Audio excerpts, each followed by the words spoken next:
بسم اللہ الرحمن الرحیم۔ حضرت ہود علیہ السلام کا تعلق عرب کے قبیلے عاد سے تھا جو سمندر کے کنارے آباد تھا، جہاں ریت کے بڑے بڑے ٹیلے اور بلند و بالا پہاڑ تھے۔ یہ لوگ جسمانی اعتبار سے دراز قامت، کڑیل جوان اور مضبوط جسم کے مالک تھے۔ دنیا میں ان کا کوئی ثانی نہیں تھا۔ انہوں نے پہاڑ تراش کر خوبصورت محلات تعمیر کر رکھے تھے۔ ان کی سرزمین نہایت سرسبز تھی، جس میں ہر قسم کے باغات آراستہ تھے۔ انہیں قرآن مجید میں احقاف والے کہا گیا ہے۔ احقاف ریت کے بڑے بڑے ٹیلوں کو کہا جاتا ہے جو عرب کے جنوب مغربی حصے میں واقع تھے۔ اللہ تعالیٰ نے حضرت ہود علیہ السلام کو قوم عاد کی طرف مبعوث فرمایا۔ ناظرین گرامی، حضرت ہود علیہ السلام نے بھی اپنی قوم کو دین حق کی دعوت دی اور کہا، اے میری قوم، ایک اللہ تعالیٰ کی عبادت کرو، اس کے سوا تمہارا کوئی اور معبود نہیں۔ اللہ تعالیٰ کے ساتھ شرک کرنے اور نافرمانیوں سے باز آ جاؤ۔ مجھے اللہ تعالیٰ نے رسول بنا کر بھیجا ہے تاکہ میں آپ کو خبردار کروں۔ میں اس کام کا آپ سے کوئی صلہ نہیں چاہتا۔ میرا اجر میرے رب کے پاس ہے جس نے مجھے پیدا کیا۔ اے میری قوم، اللہ تعالیٰ سے اپنے گناہوں کی معافی مانگو، وہ تمہاری توبہ قبول کرے گا اور تمہیں قوت دے کر تمہاری طاقت میں اضافہ کرے گا۔ میں تمہیں لوگوں پر ظلم کرنے اور اللہ تعالیٰ کے سوا بتوں کی پرستش کرنے سے روکتا ہوں۔ اپنے رب کی نافرمانی نہ کرو اور مجرموں کی طرح منہ نہ پھرو اور میری اطاعت کرو۔ تم اتنے بڑے بڑے محلات بناتے ہو جیسے تم نے ہمیشہ ان میں رہنا ہے۔ اپنے رب سے ڈرو جس نے تمہاری مدد فرمائی اور تمہارے لیے مویشی، نباتات اور پانی کے چشمے پیدا کر کے تمہارے لیے آسانیاں مہیا کی۔ اے میری قوم، مجھے ڈر ہے کہ تمہاری نافرمانیوں اور سرکشی کی وجہ سے اللہ تعالیٰ تم پر اپنا عذاب نہ بھیج دے۔ قوم عاد کے سرداروں نے حضرت ہود علیہ السلام کی دعوت کے جواب میں کہا، بے شک ہم تمہیں یقیناً حمایت میں مبتلا سمجھتے ہیں اور بے شک ہم تمہیں جھوٹوں میں سے سمجھتے ہیں۔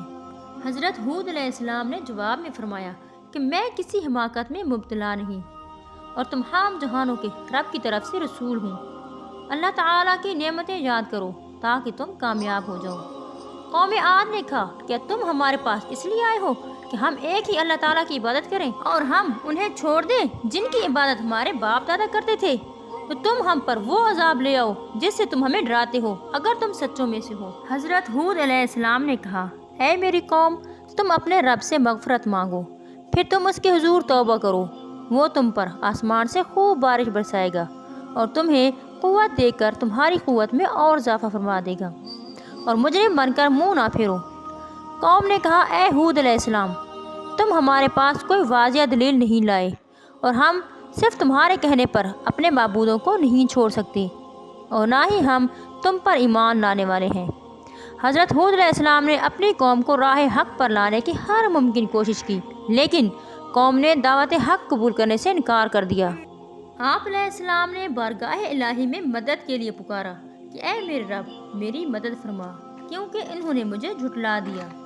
قوم عاد کی سرکشی کی وجہ سے پہلے اللہ تعالیٰ نے ان پر بارش بند کر دی، چنانچہ دیکھتے ہی دیکھتے ان کے سرسبز و شاداب کھیت سوکھنے لگے اور کثیر تعداد میں پیدا ہونے والا اناج اور پھل ناپید ہو گئے۔ پوری قوم خشک سالی کا شکار ہو کر بدحال ہو گئی۔ لوگ بارش کی خواہش کرنے لگے۔ پھر ایک دن ایک سیاہ بادل انہیں نظر آیا تو وہ خوشی سے پوچھنے لگے کہ کیا یہ بادل ہم پر برسے گا؟ حضرت ہود علیہ السلام سمجھ گئے تھے کہ یہ عذاب الہی ہے جو تیز آندھی کی شکل میں ان کی طرف بڑھ رہا ہے۔ آپ علیہ السلام نے قوم سے کہا کہ یہ وہ عذاب ہے جس کی تم تمنا کر رہے تھے۔ اللہ تعالیٰ نے تیز آندھی کا یہ عذاب 7 راتوں اور 8 دنوں تک مسلسل جاری رکھا اور اس طرح حضرت ہود علیہ السلام کی قوم اللہ تعالیٰ کے عذاب سے نیست و نابود ہو گئی۔ سامعین گرامی، قوم عاد پر نازل ہونے والا عذاب کفر و شرک اور غرور و تکبر میں مبتلا انسانوں کے لیے عبرت کی نشانی ہے، کیونکہ قوم عاد نے بھی غرور اور تکبر کا رویہ اپنایا کہ ہم بڑی طاقت والے ہیں، مگر اللہ تعالیٰ نے اپنی گرفت میں لے کر نیست و نابود کر دیا۔ سامعین گرامی، اپنی قوم کے ناروا سلوک کے باوجود بھی حضرت ہود علیہ السلام شفقت اور پیار کے ساتھ دعوت دیتے رہے، لیکن سرکش قوم نے سرکشی کا رویہ اپنایا اور بالآخرت عبرت کی نشانی بن گئے۔ اللہ تعالیٰ نے ان کو نیست و نابود کر دیا۔